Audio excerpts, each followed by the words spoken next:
Hello, everybody, and thank you for joining us for the 9th episode of the Online Craft Fair. We are so excited to have you here and introduce you to this week's 4 featured artisans. My name is Jackie Ralston, and I've been involved in the craft world for more than 30 years. I started a company called Artisan Promotions in order to produce festivals around New England. I've been running them under the name of Boston Christmas Festival and now the New England Christmas Festival, which will take place Thanksgiving weekend at Mohegan Sun in Connecticut. So as a result, I really understand the crafts world, and I understand how difficult this dry period has been for artisans and for their survival for the craft industry. And so our mission here is to provide you a way to get a little bit close and personal with the artisans that you would normally have seen at a craft festival. And even still, when you're wandering the aisles of a craft festival, there's a lot going on. There's a lot of vibe and a lot of noise and fun. And you don't always get a chance to actually talk to the artisan, maybe find out a little bit more about why they make what they make or why they were driven to enter this sort of niche world. So today we're going to give you an up close and personal with Holly Hagen from Maryland, who makes superhero costumes.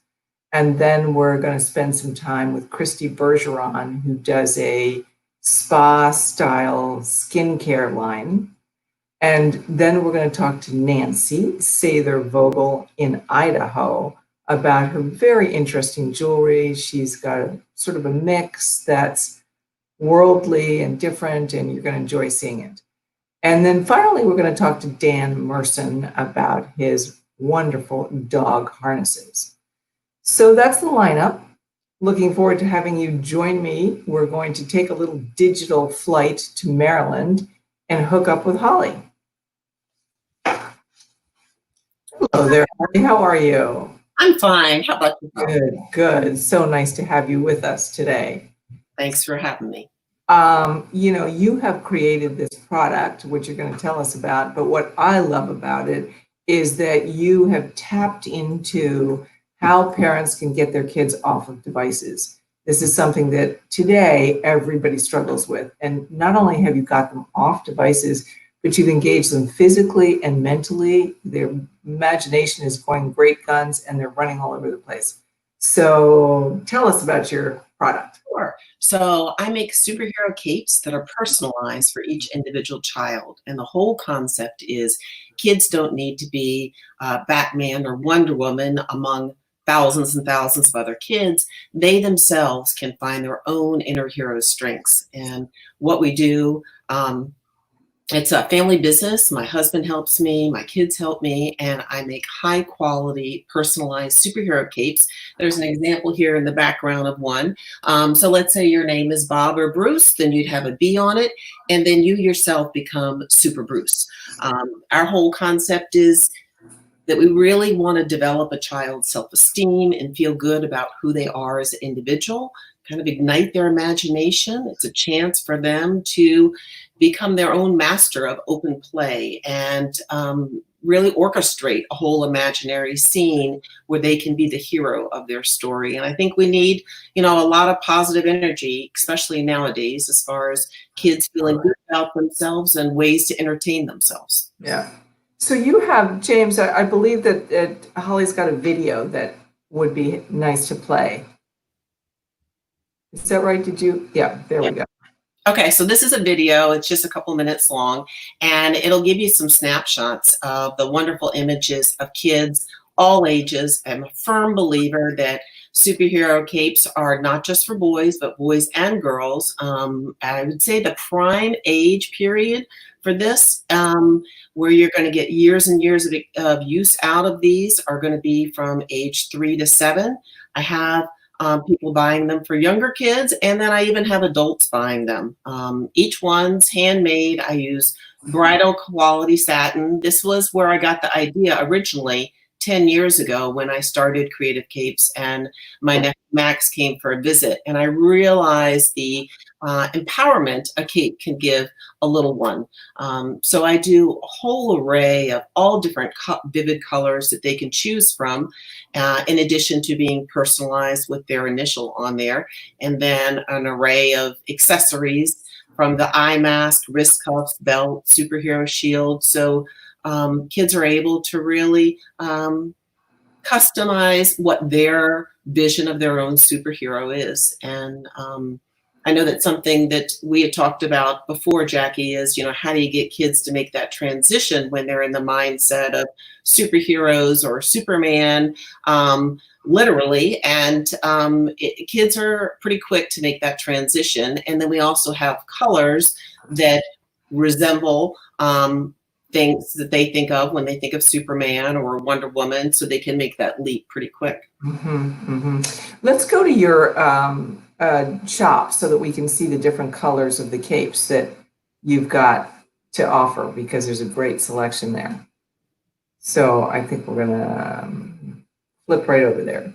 James? So if James goes to our website, creativecapes.com, and then he clicks on shop, then you can go to whether you look at just capes or you look at hero sets or all products, you've got those different options there. If you click on hero sets, then you'll see an array of all the different color combinations. And then once you click on an individual one, and James, you can choose any random one. So let's say you click on that B, scroll down, and you can see there's more images, close-up shots, kids enjoying the capes. And then you go through and you can select the size that you want. You can select what letter you want on there.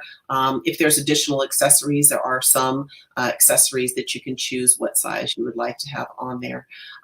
So it only takes a couple minutes, and I do have a contact page if you have any questions or confusion on ordering it. There is on the website a sizing chart to give you an idea of what age child will be best suited in what size cape. But it's fun to learn. It's your blog, because you've got a nice booklet there, and you've got more great pictures. Right under the blog. Yep. Yeah. So people are very excited and very loyal. Once they find me, they find it to be a wonderful birthday gift for kids. And I often find that ants are my number one customer. They're looking for something really special for their niece or nephew. So I created this booklet because a lot of times it's given as a gift. So the person who may have come in my craft show booth may not be the one whose kids are getting it. So I wanted to kind of capture in a nutshell the impact and empowerment of a cape and what Creative Capes is all about in the booklet form. So the person receiving this as a gift will get a sense of what this is all about. So they get the cape and whatever accessories the giver has bought, and then plus they get this booklet so that it gives them ideas? Right. And then, it talks about the impact of creative play, using your imagination. Of course, we're all thrilled to get kids off electronics. And then as you continue to scroll down in that blog post, you'll see amazing pictures that different customers have sent in. And, you instantly think superhero cape, well, that's for Halloween. Well, it does work as a great last minute Halloween gift, because it doesn't matter how warm or cold it is outside, you can slip on that cape. But people really use this as a year-round entertainment creative tool. There's an example of, kids indoors, it works both indoors, outdoors, they're washable. The best thing is when the kids come into our craft show booth and they slip on their cape and their mask. And I have to really put a plug in. The mask is very important because they see that immediate transition. And at first they're speechless. They don't recognize themselves. And then they literally puff up and they're like, holy cow, that's me. I'm a superhero. And so we love it when customers, send in pictures for our photo contest. Oh my gosh, the pictures are just great. And it's clearly something that you can use at any time, working with your child and their imagination. I think I've seen some of your, self-esteem words, proud, brave, are really important for kids to learn at a young age. So be yourself. That's another one. It's okay to be different, and it's important to be proud of who you are as an individual. Well, thank you so much for joining us today and sharing your concept. And hopefully we're going to have capes flying all over the ones just delighted. So thank you for joining us. Thank you. Yep. So now we're going to get back on our digital time machine, I guess, and we're going to go to New Hampshire and meet up with Cristy Bergeron. Hello, Cristy. How are you today? Hi. Good. I'm great, Jackie. How are you? Good, good. Thanks for joining us. Thanks for having me. Just to give a little background, you have a lot to cover in your website, but I just want to say that you started this whole company because you were a very busy mother of 3 and single mother working in the hospitality industry, absolutely killer hours. And you said, wait a minute, I want to spend more time with my girls. And so you decided that you had to create a company to do that. Not everybody's capable of doing that. So kudos to you. Right. And then you started this, as I term it, spa style company with amazing products. So talk to us about it a little bit, and then we'll switch over to your website. Absolutely. Well, when I started this business 7 years ago, I had 3 children. I was a single mother, long hours in the hospitality industry, which led to not really seeing my children as often as I'd like to, for sure. And Christmas time comes and everyone's getting gifts for their teachers. And we had put together some homemade little treats and goodies to give to my daughter's teachers. And we got requests. People were like, wow, this really works great. I love your scrubs. I love your body butters. You know, do you have a website, someplace we can go to order more? At that time, this was just more of a hobby. I really did a lot of research in how to solar infuse herbs, how to make things that are just really natural for your skin, especially with 3 daughters. Fast forward about 2-3 years later, we put together a small sample website. We started doing small events. Then we got our first wholesale account and things just blew up from there. So we've been doing great online sales. We're part of 7 different subscription boxes monthly all over the United States. So we have multiple items in spa boxes, book boxes, fruit theme subscription boxes. Our wholesale accounts, we have about 10 to 15 accounts throughout New England right now. And we just really focus on making our products very, very fresh. So even before events and our craft shows, we make all of our products 48 hours prior to events. So when I come to a show and I say to customers, how great is it that your body butter was made 18 hours ago or 30 hours ago? So customers are loving that our products are very, very fresh. Last year, we attended the Massachusetts Conference for Women, which was amazing to be there. And my youngest daughter, who was 11 at the time, asked if she could take 2 days off of school to be there, to be part of the show. And she had her Scrub It shirt on. She was doing samples for all the women. She was up at 5:30 in the morning. And that's my goal with my business, is to really teach my kids how to be strong, independent women. And you can do anything that you set your mind to. Good for you. All right, let's look at your website, because you've said a couple of things that, well, you said a whole bunch of things that were interesting, but in particular, you brought up the body butter, and I love the name, but it's also an amazing product. So tell us about it. Yes. So our body butters, as you're looking through the website, and I'll hold one up here as well. So these look like a deodorant, a little deceiving. So when you take the lid off, okay, you would roll it up and you would just put it on in a stick form. So that way you don't have to stick your hand in a jar like you would a traditional lotion. A body butter, a lot of people don't understand that a body butter is not a lotion. So these here, 2.12 ounces, so they make it through airport security checkpoint in your carry-on, and it's not made with water. Lotion has a water base, therefore you need to add a preservative. Body butter's first 3 ingredients typically are cocoa butter, shea butter, coconut oil. So the amount of this that you would use for 2 hands would be a very, very small amount. This is how much you would use for 2 hands, just a tiny, tiny bit. Wow. And it's very, very, very, very dense, so you don't need a lot at all. So a size being 2.12 ounces, this is going to be about a 6 to 7 month supply. Very easy application. They come scented and unscented. And So we when you even say have- 6 to 7 months, Cristy, Yes. is that all over body or is that just hands or?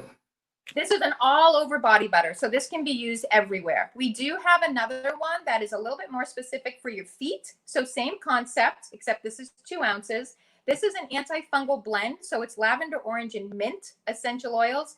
This is for the bottom of your feet. It has a little bit more of a beeswax base to it. So it really helps coat the bottom of your heels. So this is So a do foot you, wash. do you put that on? Do you put that on just before you go to bed so you're not slipping all over the floor, or how does that work? Right. So this, I would recommend that you use the body butters and the heel and foot balms after you use our dry rub body scrubs. So when you exfoliate your dry skin, it's way better to put on a body butter after you're exfoliating, because then your pores can really absorb those natural ingredients in your skin. So we do make a heel and foot scrub, and we make a body scrub. So our body scrubs are 16 ounces. They come in all different scents. You can find those on our website as well. And then the body scrubs are sugar and salt based. So you have a little bit of both.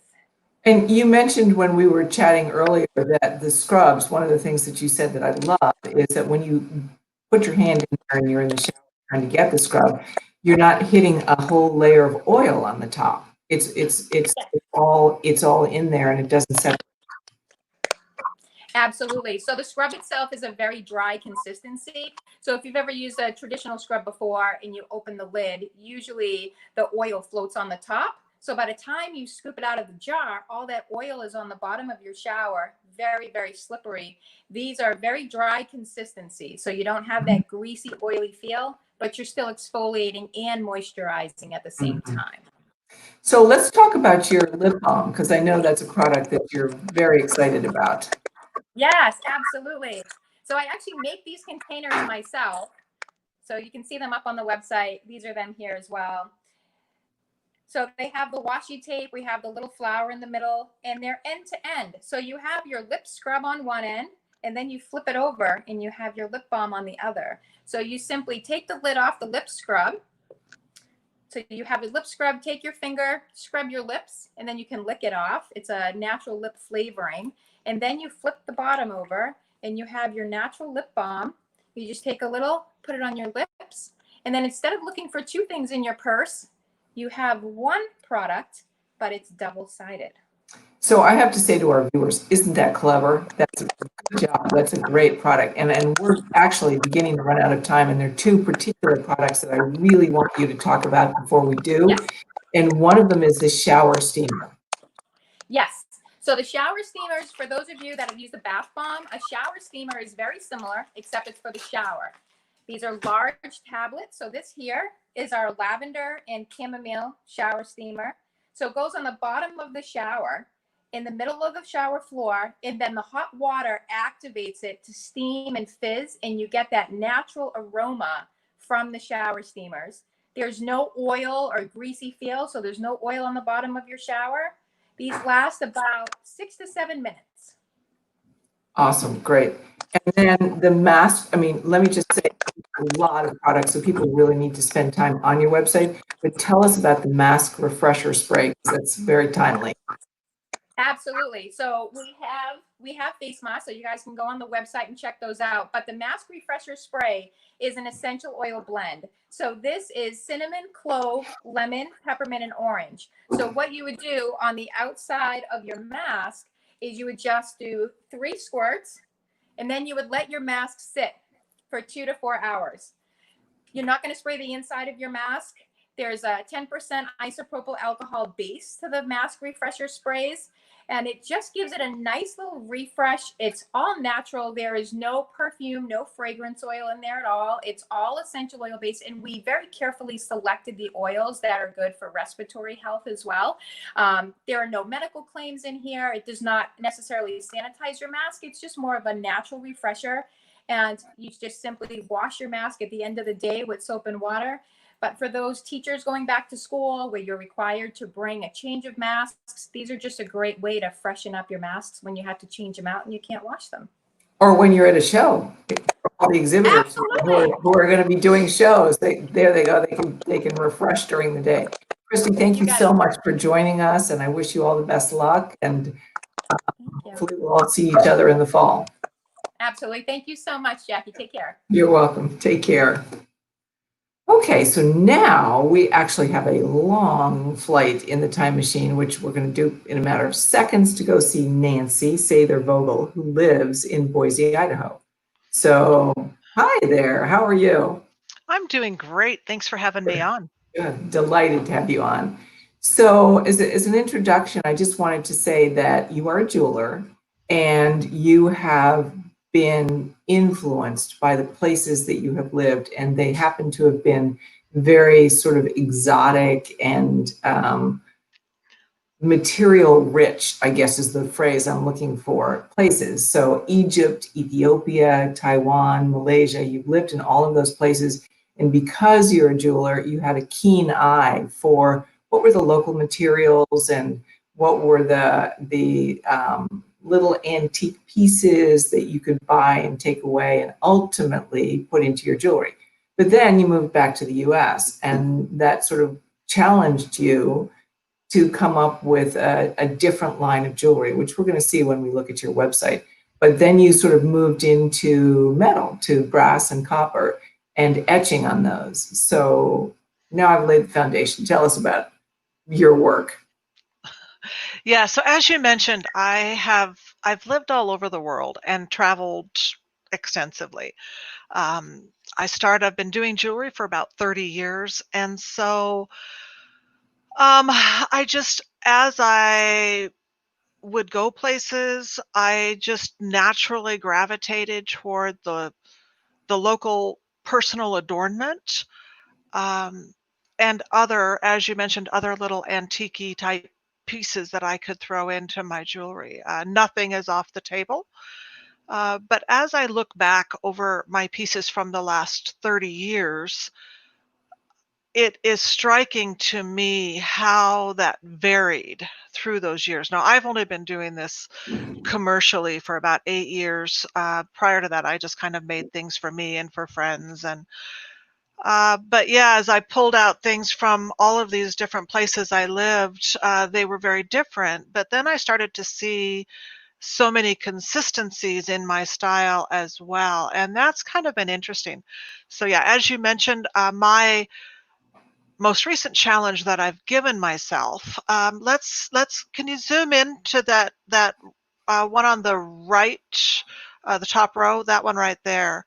Yeah, so that one is kind of an interesting piece. This is my current sort of self-imposed challenge is I've been trying to take all of these pieces that I've collected from a wide variety of locations and time periods and try to incorporate them together. And so that particular piece, the amber on that top bar, is actually a really amazing story in and of itself that belonged to an Eritrean woman. I lived in Ethiopia when Ethiopia and Eritrea split into different countries, and the Ethiopian government was kicking all of the Eritrean people, everybody from Eritrean descent. There's the whole strand right there. Wow. They were kicking all of them out and just sending them back to Eritrea, even though they had never been there in their lives.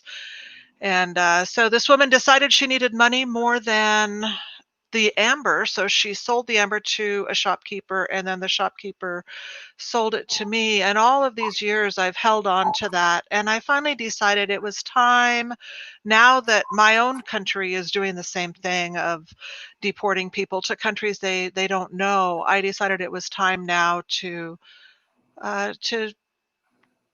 pass that story on. And then down below, I've got a bunch of Ethiopian silver pieces. I've got some old Roman coins in there. I've got a brass intaglio seal from the medieval days.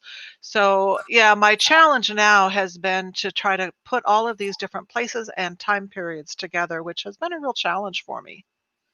Absolutely. So let's stop on that row right there with the cuffs, because this is your next style of jewelry. Right. So one thing that has been consistent through all of my years of doing jewelry is that I've been fascinated with antique pieces from around the world, antique designs. And so when I heard that the British Library was scanning in all of their books from the 1700s and 1800s, and they're encouraging artists to use those images in order to preserve the old art, I I had to use those images. And so I taught myself to etch so that I could etch them in. So this one, for example, is an illustration taken from a book that was published in 1896. And then I transfer the image to recycled metal and etch it in. Wow. So do you find that you're mostly drawn to animals in this series, or have you got, oh, that's great to see that. That's from the British Library, right? Right. From the British Library. Yeah. I'm looking more at the images and how well they'll etch. So it's not so much this one. I like this one. If you go down, you can see the actual page that image came from. So that again came from, I want to say that one was published in 1892, but I could be wrong on that. So yeah, it's just been fun. I have found that animals or bugs tend to be big sellers, but I also like some of just the more geometric designs that they had as well. And now that you're living in Idaho, do you find that there are some things that are particular to the part of the country that you're in? Well, exactly. So this particular design here is a Basque symbol. Southern Idaho has the largest Basque population of anywhere in the world outside of Spain. And so because we have this massive Basque population here, I've started doing some of the Basque, the Lauburu symbol, and then it's like a sunflower, a stylized sunflower that's a Basque symbol. And so, yeah, And I've got a lot you of that. explained to me, in case our viewers are curious, why did all the Basques go to Idaho? That one is actually a really interesting story. Nobody really knows exactly, but in Spain, they're not really sheep herders. But probably some, a handful came over and they got jobs as sheep herders. And so they wrote to their friends and said, hey, there's lots of jobs here herding sheep. Come to Idaho. And so their friends came, and then they invited their friends and their friends and their friends. And now it's this massive Basque population that is known in this region for sheep herding. Interesting. Well, your jewelry is beautiful. Thank you for joining us today. And I know you're having fun creating these pieces, and hopefully you'll have a bunch of sales as well. So I'm not sure we'll see you on the East Coast, but you're certainly welcome if you ever make it. Perfect. Thank you so much. Thank you. All right, now we're going to go see Dan Merson in Massachusetts. So another big long hop. Hello. Hey, how are you? Good. It's fantastic to listen. You never get to spend time with a crafter at a craft show. So it's really cool to hear what other people are doing and seeing their great work and what's behind it. Good. Well, so then we'll give a little background on your business, because you have a very interesting business with your dog harnesses, and you shared with me that you had the pack. You had 5 dogs you needed to walk, and 4 of them were just wonderful and obedient, and one of them, Teddy, was terrible and pulled and bit and just was unruly. And so you had to find a solution, and your solution turned into a company. Yep. So tell us about it. Actually, just to be clear, all of them weren't great walkers. Okay. Teddy took it to a new level. And with that, I started making a dog harness. I'm going to show you here, but in a few moments, we'll show you online. It's a harness that hooks up from the front. And if you happen to have a front-leading dog harness. Wait, hold it higher. Yeah, there you go. Yep, good. And if you happen to have a front-leading dog harness, we are actually the original no choke, no pull, more love dog harness. So we started this way, way back. I started making these for people in 2006 before anyone even heard of a front-leading dog harness. And what happened is, right, Teddy made my life miserable. And by the way, when you hook up from the front, you get to turn and steer. Whoops, going the wrong direction. It's the magic of leading from the front. So Teddy pulled me like a fiend, and I came up with this idea after some things that happened in my life with another dog that had been hurt, and the veterinarian wanted him to pull. I said, how do you do that? And he said, well, when you hook them up from behind, they pull away naturally. I thought, right, and I don't want that to happen with Teddy. So I was already making harnesses at that time. I switched the harness from the front, and voila. I asked a couple of my neighbors to try them. I wasn't in business, and a neighbor came to me and said, how much do I owe you? And I said, owe me for what? And she said, I'd like to buy the harness that you lent me to try. I said, you got to be kidding me. I was just trying to solve my own problems. And here we go. Let's put some sound up. I don't know if we have some sound. Front leading dog harness. When you're leading from the front, you get no choking, no pulling, more control. Those are some things that you can't do from here or here. Let me show you how it works. When you hook up from the front, and you walk your dog goes over there, but you say, I want you to come over here. Your dog says, hey, I want to get ahead over there. And you say, I want you to come on over here. You can stop it right there for a moment. That's what it's all about. Yep. Yeah, it's sort of like reins on a horse. Exactly. And that's, if you think about every animal on the face of the earth, they're led from the front.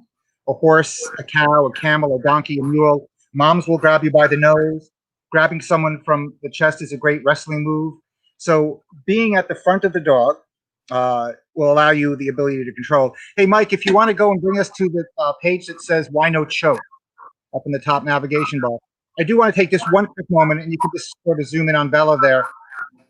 If you go to the website, even if you're walking your dog with a collar and you say your dog walks well, if you only knew what your veterinarians knew, you would never walk your dog by its neck. And we're happy to talk to you about it. But that's really my motivation, is to get off of a dog's neck. Well, let's go back to your products, because you have a whole list there of 7 different styles. Yep. And you can just see them right on the front page, or just click on the harness page. Yep. And if you scroll down, so the story about the harness is there, and we do have 7 different styles. And they're all the same in terms of how they're built. They're all built on industrial strength machinery. They're all built with US sourced material. They're all made right here in Lanesboro, Massachusetts. We do have all different kinds of harnesses. So for instance, we have a broadband, which is made specifically for our bigger dog friends. And that actually won International Best Product of the Year in a doggy, geeky magazine kind of way. We also have a harness that doesn't even have a snap bolt. So a lot of people walk their dogs with a snap bolt. And when you're leading from the front, you want to have less weight than more. So we actually have a product without that. And then for traditionalists, if you look on the right on the page there, Mike, you'll see the simple back attached harness. And that is clicks from the back. It doesn't have the doohickey in the front, and it hooks up from the back. Because leading from the front, while it stops the dog from pulling and tugging and gives you more control, isn't for everybody. And you can click on it. It'll give you a big picture of the most handsome dog in the world. It's supposed to give you a bigger picture. And that is my beautiful dog, Teddy, there, who helped me invent this along with the other dogs.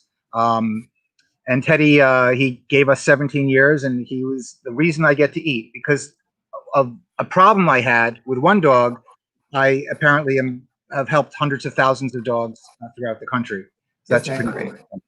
That's great. And then you also have the idea of putting a phone number on the collar. So many sure. We do have embroidered medallion, but this is sort of a step better. This is actually, so a lot of people have a collar with a name tag, and I would never look. I mean, if you start to look and have at a name tag, your nose has to be right near the teeth, and that makes no sense. So for safety reasons for humans, but also for dogs, you can get your name, your telephone number actually embroidered on your collar, which allows a person to quickly see your phone number and to your dog's phone number if your dog is lost. And it's a tremendous safety feature. Every dog should have a phone number, and it should be your cell number on the collar, which will allow a person to see quickly, where the dog should go. Because no one's bringing your dog to your house. You're going to go and pick it up. So that is the story behind why we have collars. We also have other cool stuff. I'm going to hold it to the camera if you want.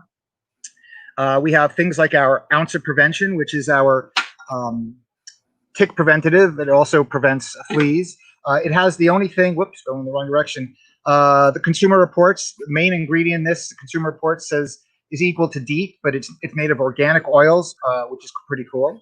I'm now going to hold something else up. So what do? You rub that on the fur? Yeah, what you would do is you rub that on your dog. I rub this on myself as well. When I would take a walk, it is not an insecticide; it's a repellent.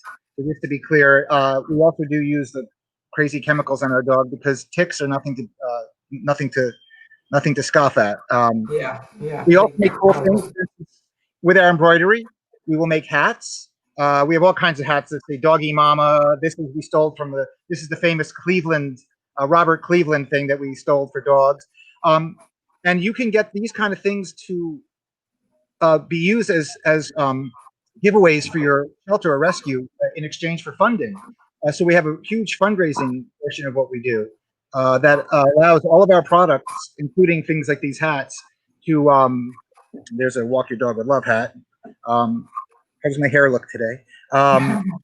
So we also have a huge outreach because just rolling things back to know a little bit more about the company. It's not that I had a problem. Why did I have 5 dogs to begin with?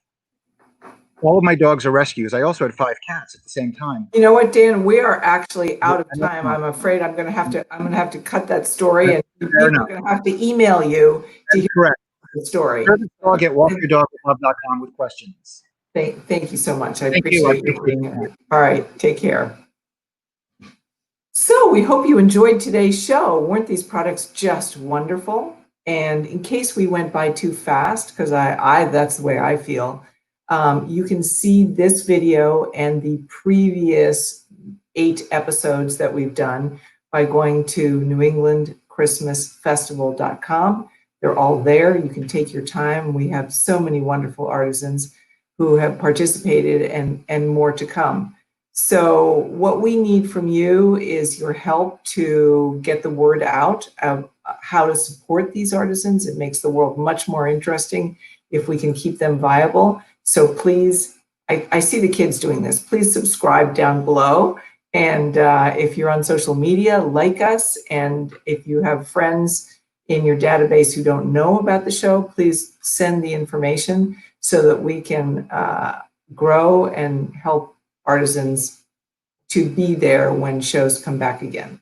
So we will be back in 2 weeks and hope to see you then. And until then, stay positive. I think that's the big message for all of us. Thank you so much for joining us.